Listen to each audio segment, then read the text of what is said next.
Moi, ce matin, une des paroles qui m'ont rejoint, il y a plusieurs paroles qui m'ont rejoint, mais à travers les chants, entre autres, cette parole, à chaque fois que je l'entends, ça me touche tout le temps. Ça dit, bénis l'Éternel, ô mon âme. Je ne sais pas pour vous, là, mais cette parole-là, quelqu'un qui dit ça, là, sincèrement, ça signifie que cette personne-là entre en lui-même, entre en contemplation avec ce que Dieu est, puis ce qu'il a fait, que la personne médite sur la grandeur et la puissance et la souveraineté de Dieu, puis qu'elle réalise de plus en plus en son intérieur.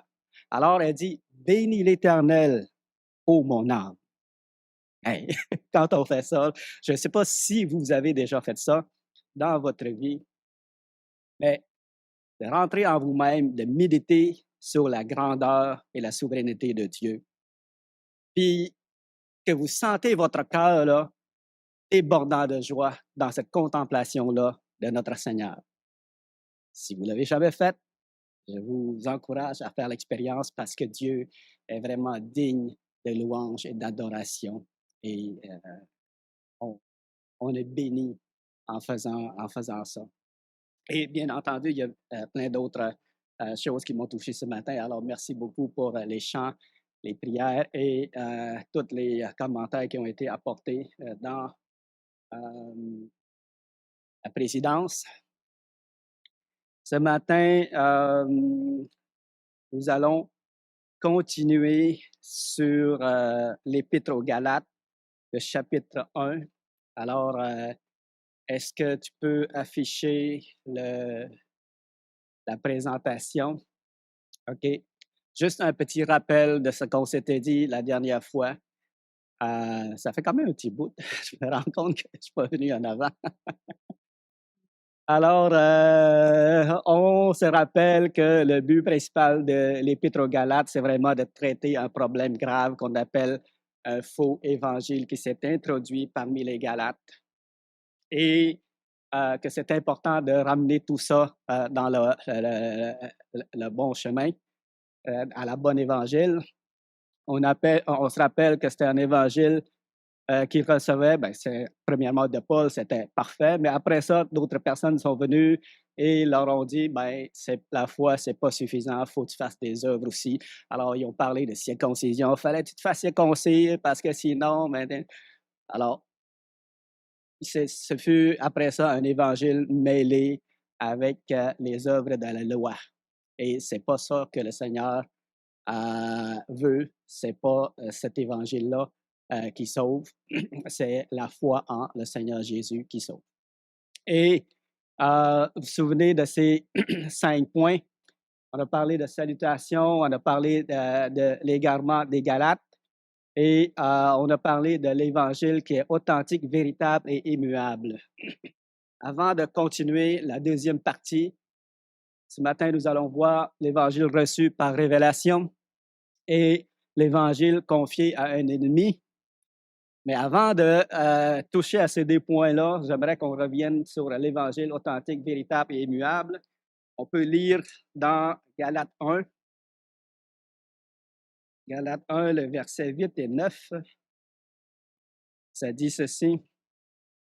Mais quand nous-mêmes, quand un ange du ciel annoncerait un autre évangile que celui que nous vous avons prêché, qu'il soit anathème.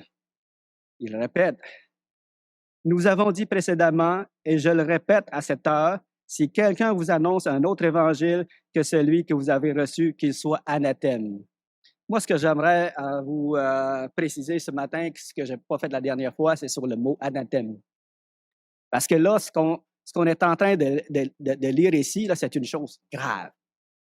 Là, tu viens de corrompre la vraie évangile. C'est quoi les conséquences? Eh bien, qu'il soit anathème. Ça veut dire maudit. Qu'il soit maudit. Ça veut dire que, quand on cherche ça dans le dictionnaire, là, maudit, excommunié, retranché, condamné. Alors, la conséquence de ça, c'est grave. Ça veut dire que ceux qui suivent cet évangile-là, c'est pas mieux. Il ne faut pas qu'on suive un faux évangile. Alors, j'avais amené plusieurs j'ai mentionné que les contacts que j'ai eus avec plusieurs faux évangiles dans ma vie. Je n'avais pas mentionné un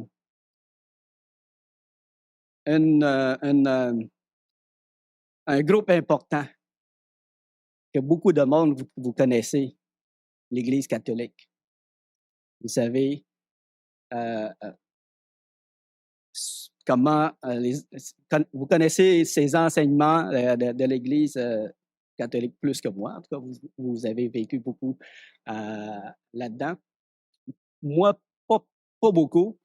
Je me souviens que quand le Seigneur a touché mon cœur, je me souviens d'une parole que le Seigneur a dit, « Si votre justice ne surpasse celle des scribes et des pharisiens, vous n'entrerez point dans le royaume de Dieu. » Puis moi, dans ma tête, j'étais enfant, là, les scribes et les pharisiens, c'était les personnes dans l'Église catholique.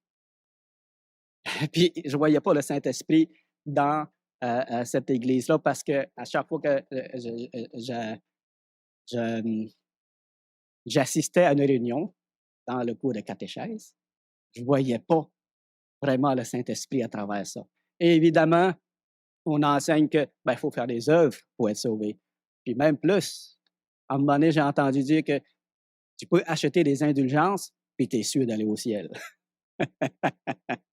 Alors, soyez conscients qu'ici, c'est vraiment des doctrines qui ne suivent pas, qui n'est pas selon la parole de Dieu. J'aimerais le mentionner parce que peut-être qu'il y a des personnes dans la salle qui nous visitent ou qui m'entendent sur Internet qui n'est pas conscient.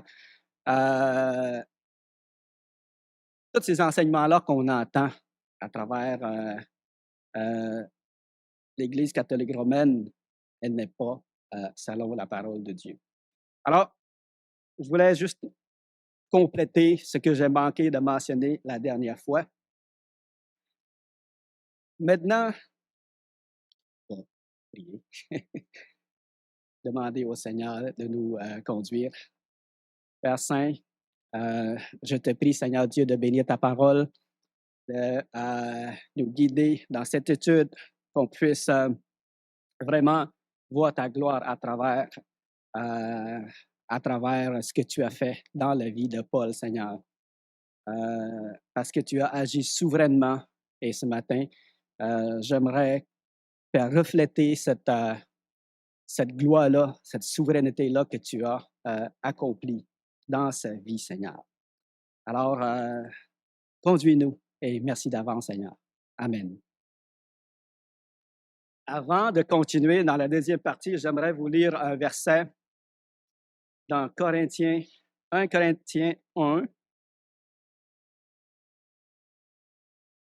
Corinthiens 1, le verset 27 et 28. Ça dit ceci, « Mais Dieu a choisi les choses folles du monde pour confondre les sages. Dieu a choisi les choses faibles du monde pour confondre les fortes. Et Dieu a choisi les choses viles du monde et celles qu'on méprise, celles qui ne sont point, pour réduire à néant celles qui sont, afin que nulle chair ne se glorifie devant Dieu. » Pourquoi j'amène ça? Parce que tantôt, on va voir un peu l'histoire de Paul, comment que Dieu a agi à travers ça. Et vraiment, le témoignage de Paul illustre cette réalité-là, que Dieu a choisi les choses folles du monde pour confondre les sages. Parce que vous et moi, si on était à la tête de cette histoire-là, on n'aurait pas conduit les choses comme ça. OK? Avec notre pensée humaine, on n'aurait pas agi de même. Mais Dieu, lui, il l'a fait. Hein? Premier point, c'est que on voit que Paul, lui, il a reçu l'Évangile par révélation. Et jusqu'à quel point? C'est drôle, avant de faire l'étude sur ça, moi, j'ai toujours pensé que, OK, dans sa conversion, Paul, Le Seigneur s'est révélé, il a été aveugle, puis après ça, il a recouvert la vue, il est venu en contact avec les disciples du Seigneur, tout ça. Mais je m'étais dit que après ça, il a sans doute parlé avec du monde, avec les apôtres, il a appris l'Évangile à travers ces hommes-là, probablement. Mais ce que j'ai vu, c'est que non, à plusieurs reprises, Paul dit non, je l'ai appris par révélation. Et puis ça, c'est quelque chose, parce que Paul va devenir l'apôtre qui va beaucoup travailler dans le monde païen et qui va écrire beaucoup d'épîtres pour les églises et qui va devenir un pilier pour l'évangile de Christ. Mais Paul n'a pas été avec le Seigneur Jésus dans son ministère. Voyez comment que c'est bizarre un peu. Moi, personnellement, je n'aurais pas fait les choses comme ça. J'aurais peut-être envoyé Pierre dans le monde pour qu'il annonce l'Évangile, parce que, bon, lui, il a été avec moi pendant tout ce temps-là, ainsi de suite. Non, Dieu a envoyé Paul. Puis Paul, ben, il n'aimait pas le Seigneur Jésus au début. Hein? On peut lire, j'aimerais demander notre frère Steve de nous rappeler l'histoire de Paul. Et si vous voulez tourner avec nous là, dans Acte 9, ouais, Acte 9, du verset 1 au verset 22, on va lire toute l'histoire pas toute l'histoire, mais la partie de sa conversion. Alors, vas-y, frère. Respirant encore la menace et le meurtre contre les disciples du Seigneur, se rendit chez le souverain sacrificateur et lui demanda des lettres pour les synagogues de Damas, afin que, s'il trouvait des partisans de la nouvelle doctrine, hommes ou femmes, il les amène liés à Jérusalem. Comme il était en chemin, il approchait de Damas, tout à coup, une lumière venant du ciel resplendit autour de lui. Il tomba par terre et il entendit une voix qui lui disait « Saül, Saül, pourquoi me persécutes-tu » Il répondit « Qui es-tu, Seigneur » Le Seigneur dit « Tu es Jésus que tu persécutes. Il te serait dur de révéler contre les aiguillons. » Tremblant et saisi d'effroi, il dit « Seigneur, que veux-tu que je fasse » Et le Seigneur lui dit « Lève-toi, entre dans la ville, et on te dira ce que tu dois faire. » Les hommes qui l'accompagnaient demeurèrent stupéfaits. Ils entendaient bien la voix, mais ils ne voyaient personne. Saül se releva de terre et, quoique ses yeux soient ouverts, il ne voyait rien. Il le prit par la main et on le conduisit à Damas. Il resta 3 jours sans boire et ne mangea ni ne but. Or, il y avait à Damas un disciple nommé Ananias. Le Seigneur lui dit, dans une vision, Ananias, on dit, me voici, Seigneur. Le Seigneur lui dit, lève-toi, va dans la rue qu'on appelle la droite, et cherche dans la maison de Judas, nommé Saül Saul de Tarse. Car il prie, et il a vu en vision un homme du nom d'Ananias qui entrait et qui lui imposait les mains, afin qu'il recouvre la vie. Ananias répondit, Seigneur, j'ai appris de plusieurs personnes tous les maux que cet homme a fait à tes saints dans Jérusalem. Et il a ici des pouvoirs de la part des principaux sacrificateurs pour lier tous ceux qui invoquent ton nom. Et le Seigneur lui dit, va, cet homme est un instrument que j'ai choisi pour porter mon nom devant les nations, devant les rois et devant les fils d'Israël. Et je lui montrerai tout ce qu'il doit souffrir pour mon nom. Ananias sortit, et lorsqu'il fut arrivé dans la maison, il imposa les mains à Saul, en disant, Saul, mon frère, Seigneur Jésus, qui t'est apparu sur le chemin par lequel tu venais, m'a envoyé pour que tu recouvres la vie et que tu sois rempli du Saint-Esprit. Au même instant, il tomba de ses yeux comme des écailles, et il recouvra la vie. Il se leva et fut baptisé. Et après qu'il eut pris de la nourriture, les forces lui revinrent. Saul resta quelques jours avec les disciples qui étaient à Damas. Et aussitôt, il prêcha dans les synagogues que Jésus est le Fils de Dieu.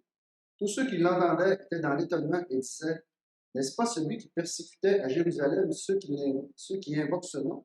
Et n'est-il pas venu ici pour les emmener liés devant les principaux sacrificateurs? Cependant, Saul se fortifiait de plus en plus et il confondait les Juifs qui habitaient Damas, démontrant que Jésus est le Christ. Merci beaucoup. Alors, c'est un rappel de ce qui s'est passé lors de sa conversion. On peut lire aussi le moment où le Seigneur va vraiment l'envoyer en tant qu'apôtre. Dans chapitre 13, Actes chapitre 13, le verset 1 à 4. Tu peux lire, mon frère. Il y avait dans l'Église d'Antioche des prophètes et des docteurs. Barnabas, Siméon, Léger, Lucius de Cyrène, Nanaël, qui avait été élevé avec Hérode à Pétra, et Saul. Pendant qu'il servait le Seigneur dans le ministère, qu'il jeûnait, le Saint-Esprit dit, mettez-moi à part Barnabas et Saul pour l'œuvre à laquelle je les ai appelés. Or, après avoir jeûné et prié, ils leur imposèrent les mains et les laissèrent partir. Barnabas et Saul, envoyés par le Saint-Esprit, descendirent à Séleucie, et de là, ils embarquèrent pour l'île de Chypre. Merci. Et le verset 9, on peut vous lire ici. Alors Saul, appelé aussi Paul, rempli du Saint-Esprit, fixa les yeux sur lui et dit, et ainsi de suite. Juste pour mentionner que Saul qu'on parle ici, c'est bien Paul. J'aimerais qu'on revienne à ce moment-ci dans Galates 1. Beaucoup de lecture, c'est quand même ce matin. Alors, Galates 1, qu'est-ce que ça dit ici? Le verset 11. Je vous déclare, frères, que l'évangile qui a été annoncé par moi n'est pas de l'homme. Ce qu'il veut dire ici, c'est que c'est pas un homme qui lui a raconté l'évangile, OK? Car je ne l'ai reçu ni appris d'un homme, mais par révélation de Jésus-Christ. Puis j'aimerais, dans un premier temps, m'attarder sur ça, parce que dans ma tête, c'est quand même wow. Je vais dire ça comme ça. C'est quand même wow. Quelqu'un qui a reçu l'Évangile, non pas Paul, non pas par Jacques, non pas par Jean, non pas par Luc, non pas par... mais de Jésus lui-même, par révélation. Comprenez? Vous comprenez comment que c'est fabuleux, comment c'est magnifique? Il a reçu cet évangile-là par le Seigneur Jésus lui-même. Je ne réalisais pas pleinement cette chose-là, mais avec l'étude, en faisant l'étude, ben, j'ai vu que, wow, il y a plein, il l'a mentionné plusieurs fois. Par exemple, dans Éphésiens 3, le verset 3, il le dit. Éphésiens 3, le verset 3, il le répète ici. C'est par révélation que j'ai eu connaissance du mystère sur lequel je viens d'écrire un peu de mots. Il confirme, c'est par révélation que j'ai reçu connaissance de ce mystère-là. Quel mystère? Dans le verset 6, il dit, ce mystère, c'est que les païens sont cohéritiers, forment un même corps et participent à la même promesse en Jésus-Christ par l'Évangile. Un grand mystère, mon ami, c'est pas n'importe quel, c'est le salut de tous ceux qui ne sont pas nés juifs, qui en principe ne faisaient pas partie du peuple de Dieu, mais maintenant Dieu lui révèle qu'ils sont co-héritiers en Jésus-Christ par la foi dans le sacrifice du Seigneur Jésus. Et comment il l'a reçu? Il l'a reçu par révélation du Seigneur Jésus-Christ. Dans un autre verset, un verset que vous avez l'habitude d'entendre, 1 Corinthiens 11, le verset 23, il le répète encore, « Car j'ai reçu du Seigneur ce que je vous ai enseigné. » C'est drôle parce qu'on lit souvent, mais écoute, dans ma tête, jusqu'à maintenant, je me dis, OK, Paul a appris l'Évangile, les détails de l'Évangile, en parlant avec les autres. Mais non, il dit encore ici, j'ai reçu du Seigneur ce que je vous ai enseigné. Concernant quel détail? Mais concernant le repas du Seigneur.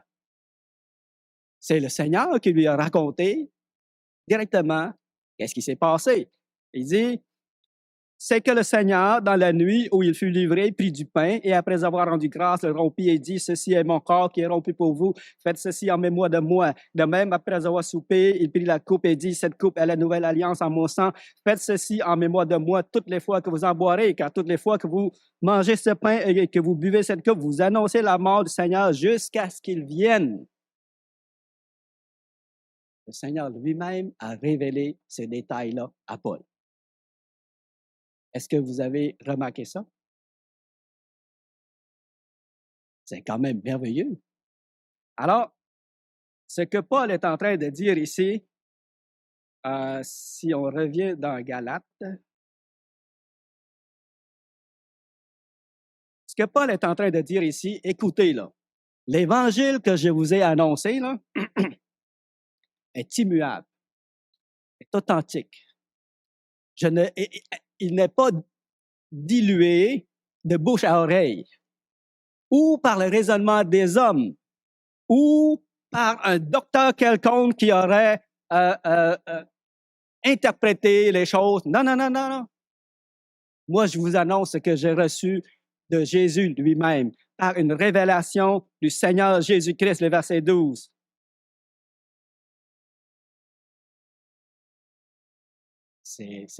C'est étonnant quand même. C'est étonnant. En plus, Paul va ajouter, moi là, je ne suis pas quelqu'un ici pour vous tromper. Je haïssais ce Jésus-là. Je ne l'aimais pas, je faisais persécuter les gens qui prêchaient son nom. Alors, si vous me voyez faire volte-face, c'est parce que il y a ce Jésus-là, ce Dieu-là, il est grand. Puis la vérité qu'il m'a confiée là, est digne de confiance. S'il n'avait pas intervenu dans ma vie, là, j'aurais continué à persécuter son Église.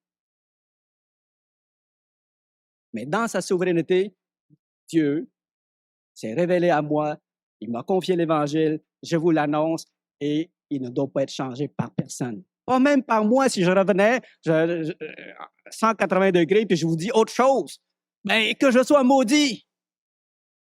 Voyez-vous? Et même si un ange descend du ciel, qu'il soit maudit s'il annonce autre chose que ce que vous avez reçu. Parce que ce que vous avez reçu, c'est venu du Seigneur Jésus-Christ lui-même. Et je vous l'annonce et je vous l'enseigne.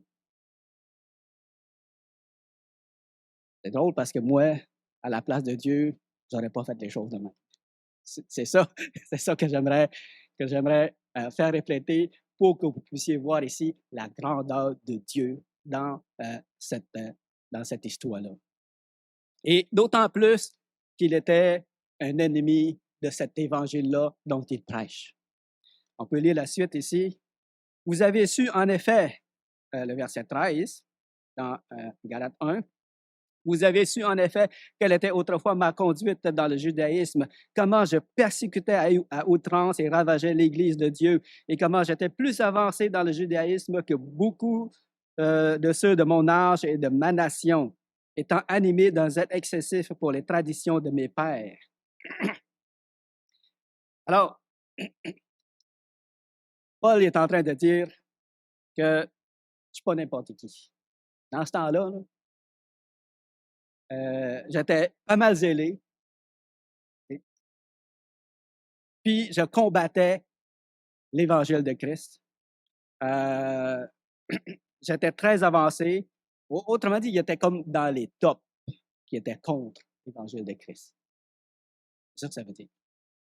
Malgré tout, Dieu, lui, lorsqu'il plut à celui qui m'avait mis à part, le verset 15, dès le sein de ma mère, et qui m'a appelé par sa grâce de révéler en moi son Fils afin que je l'annonçasse parmi les païens. Aussitôt, je ne consultais ni la chair ni le sang. Ça veut dire qu'il n'a pas été demandé à Pierre ou à Jacques ou à Jean. Qu'est-ce qui s'est passé? Qu'est-ce que tu as retenu? Non. Mais il va le faire à un moment donné. Il va raconter. On va le voir dans le chapitre 2. Il va raconter ce que Jésus lui a confié. Puis, les apôtres vont reconnaître que Dieu lui a confié tout ça. Mais il n'a pas attendu ça pour annoncer la parole de Dieu, pour prêcher le salut. Alors, le verset 17, je ne montais point à Jérusalem vers ceux qui furent apôtres avant moi, mais je partis pour l'Arabie. Puis je reviens encore à Damas. 3 ans plus tard, je montai à Jérusalem pour faire la connaissance de Céphas, ce qui est Pierre, et je demeurai 15 jours chez lui. Mais je ne vis aucun autre des apôtres, si ce n'est Jacques, le frère du Seigneur. Dans ce que je vous écris, voici devant Dieu, je ne mens point. Il vient de dire ici, écoute, l'évangile que je l'ai reçu, il ne vient pas d'eux autres. Et ça, je ne mens pas. Je n'ai pas été les consulter. Le Seigneur Jésus s'est révélé à moi, il m'a révélé tout ça. Puis, je vous dis la vérité, je ne mens pas. Oh! Verset 21. J'allais ensuite dans les contrées de la Syrie et de la Cilicie. Or, j'étais inconnu de visage aux églises de Judée qui sont en Christ. Seulement, elles avaient entendu dire, celui qui autrefois nous persécutait annonce maintenant la foi qui s'efforçait alors de détruire et elle glorifie Dieu à mon sujet. Wow! Je ne sais pas si vous connaissez l'impact, si on peut évaluer l'impact de tout ça, que le Seigneur ait confié son évangile, celui qui va porter son évangile à travers le monde était son ennemi, était celui qui voulait tuer cette doctrine-là, cet évangile-là, il voulait l'étouffer. Mais Jésus s'est manifesté à lui, puis d'un ennemi, il a fait un serviteur fidèle, prêt à tout souffrir pour son nom. Voyez comment que ça a changé de tout au tout.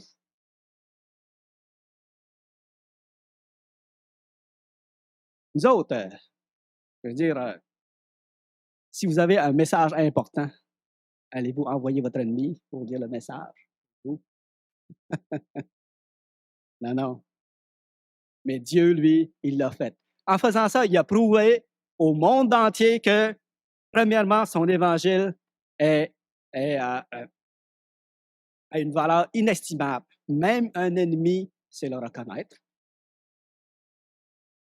Et maintenant, personne ne résiste à sa volonté, même pas celui qui l'haïssait à mort. Il a prouvé qu'il était Dieu au-dessus de toutes choses et que personne ne résiste à sa volonté. Il a prouvé aussi que son évangile est accessible à tous, même celui qui, depuis sa naissance, mettons aujourd'hui, quelqu'un depuis sa naissance qui est Dieu, là. Un jour, qui est Dieu, il parle du mal en Dieu, puis il ne veut rien entendre, rien savoir. Si Dieu décide de toucher son cœur, il ne pourra pas faire autrement que de glorifier ce Dieu-là après avoir reçu la vérité, le Saint-Esprit en lui.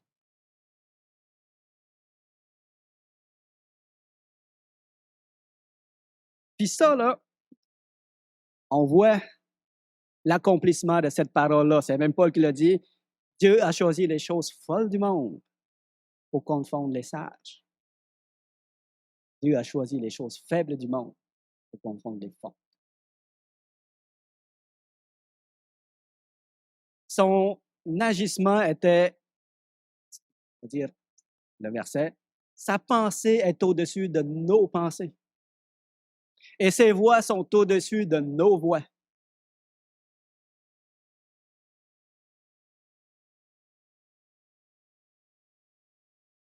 Et je ne sais pas pour vous, mais pour moi, ça me parle tellement. Ça me parle tellement parce que dans, dans ce que Dieu a fait dans la vie de Paul, vraiment, on voit que Il est au-dessus de toutes choses. Il est au-dessus de toutes choses et même au-dessus de tous ses ennemis et même il aime aussi ses ennemis. Un autre point, ça. Quand il dit aimez vos ennemis, bénissez ceux qui vous maudissent et priez pour ceux qui vous maltraitent et vous persécutent, ça en est une preuve dans la vie de Paul que Dieu l'aime alors qu'il cherchait à faire du mal à son Église. Alors,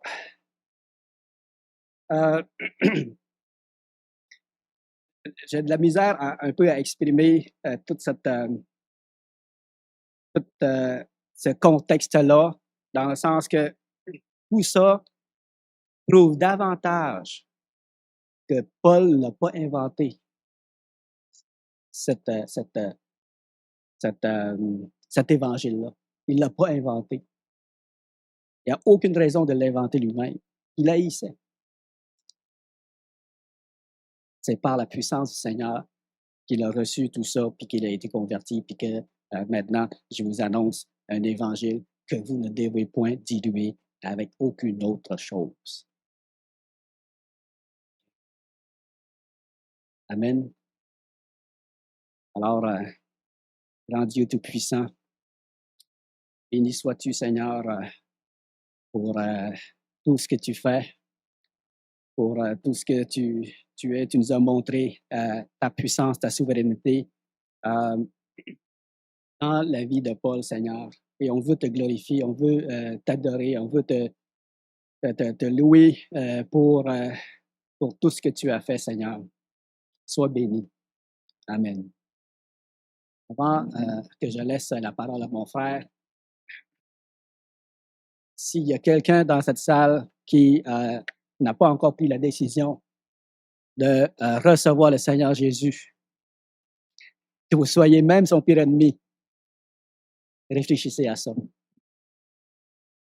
N'oubliez pas qu'il est au-dessus de toute chose et venez à lui, cherchez à le connaître. Okay? Donnez votre cœur au Seigneur Jésus. Un des chants se disait « Je donne ma vie au Seigneur ». C'est en faisant ça qu'on peut avoir la vie éternelle. Merci.